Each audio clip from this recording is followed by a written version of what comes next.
The world of Sakamoto Days does not operate on a simple, strong versus weak system. It has an actual hierarchy, an entire pipeline built to turn ordinary talent into professional killers, and, in rare cases, something much worse. Because in this series, assassins are not just ranked by power, they are ranked by where they fit inside a violent underground ecosystem made up of schools, institutions, politics, and monsters that barely fit within the system at all. And the higher you climb, the more ridiculous these people become. Starting at the bottom, we have the trainees. And if you think this means weak, harmless, or inexperienced, you have not been paying attention to what kind of series this is. The JCC, the Japan Clear Creation Academy, is technically an assassin school, but calling it a school makes it sound like they are taking algebra between combat drills. This place is less of an academy and more of a government-approved meat grinder for future killers. Students train in firearms, close quarters combat, tactical elimination, survival exercises, and live combat scenarios brutal enough that many of them do not even survive to graduate. And no, that is not exaggeration. In Sakamoto Days, failing your finals can mean actual death. The JCC is designed to filter people out. If you cannot survive training there, the series is basically saying you were never built for the assassin world to begin with. What makes this tier a cutthroat starting point is that even the bottom of the hierarchy is still terrifying by normal world standards. These are not helpless anime school kids with potential. These are future assassins being forged in an environment designed to break them down and rebuild them into weapons. Early Shin is the best example of what this looks like in real time.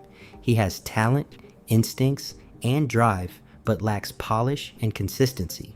Akira fits the same mold, gifted, dangerous, but unfinished. Then you have freak exceptions like young Sakamoto, Nagumo, and Ryon, who were already absurd during their academy years and looked less like students and more like future national security threats. Once someone survives the JCC and becomes licensed through the JAA, they move into the next rank, licensed professionals. This is where killing stops being education and starts being employment. These are the standard working assassins of the underworld, the ones taking contracts, handling security work, conducting pursuit operations, and performing the day-to-day violence that keeps the entire assassination economy running. They are not legends, they are not elite, but they are very competent at what they do. Think of this tier as the working class of murder. Their job is not to be flashy or famous. Their job is to be effective, efficient, and replaceable. And that last part matters, because Sakamoto Days constantly uses these characters to establish the gap between dangerous and special. Every time Sakamoto, Shin, or another major player walks into a room and casually dismantles a squad of licensed assassins, the story is not saying those assassins are weak. It is saying the main cast is absurd. Notice how these professionals often attack in groups? That is not just for choreography. It is the series quietly telling you that one of them alone usually is not enough. Their individual ceilings cap out well below the monsters higher on this list, so they compensate with numbers. They are lethal to almost anyone outside assassin society, but inside that world, they exist largely to show how insane the upper tiers really are. Violence at this level is industrialized.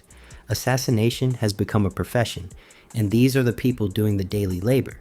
Then we get to high-level specialists, which is where Sakamoto Days starts getting really fun, because this is the point where assassins stop feeling like generic professionals and start feeling like unique threats.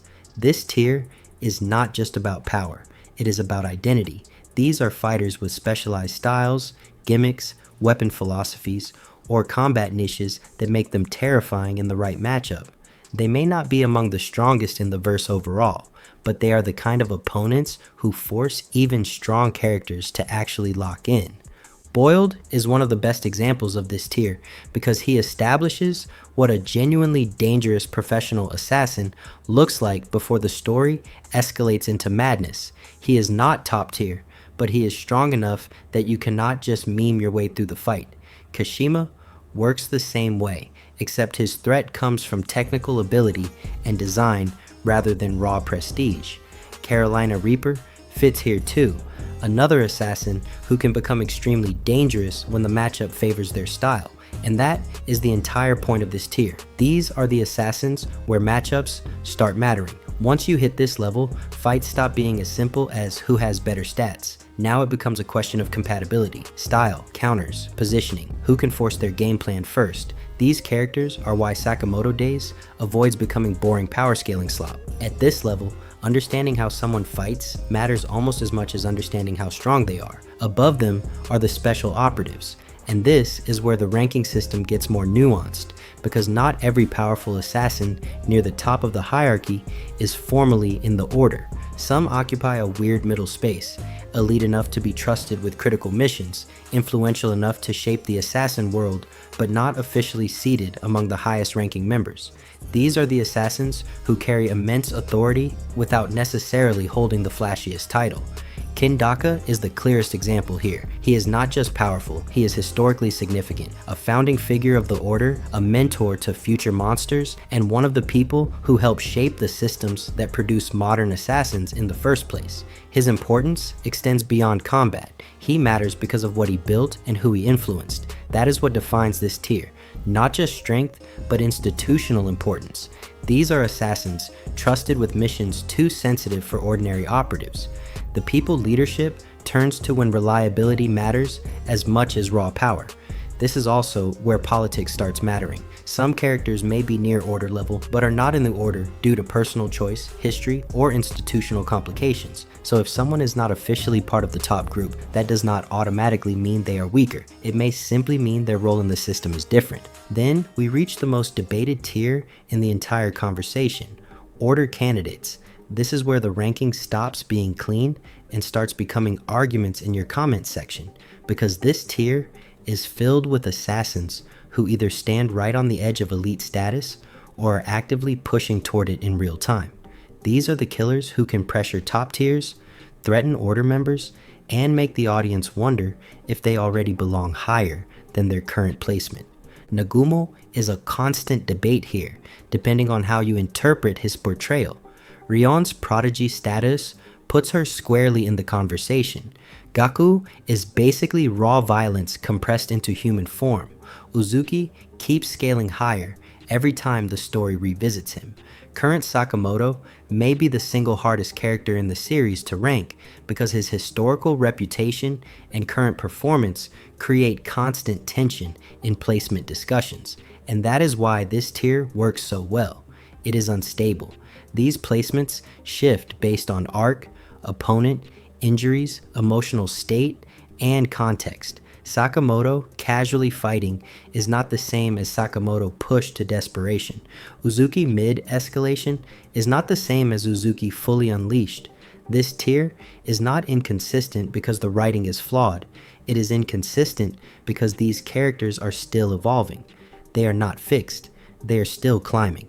And that uncertainty is exactly what makes them so interesting to debate. Then we arrive at the official top rank of Assassin Society, the Order. 10 seats, often not even all occupied. That alone should tell you how absurd this rank is. The Order is not simply a list of the strongest assassins. It is the JAA's final answer when a situation has escalated beyond the control of normal operatives. When the Order gets involved, the problem has already become severe. They are the assassin world's emergency response unit for disasters other assassins cannot contain. What separates the Order from everyone below them is not just power. It is prestige, rarity, and strategic importance. These are the people the rest of the assassin world gets measured against, whether they realize it or not. Oki leads the group, with names like Shishiba, Osaragi, Kamahate, Torres, Tanabata, and Hio filling out the roster. And what makes them so compelling is how different they all are. They are not carbon copies of strong assassin. Each one has a completely different combat identity, weapon philosophy, and purpose. The Order is not built around finding 10 people who punch the hardest. It is built around finding 10 monsters who can solve 10 different kinds of impossible problems.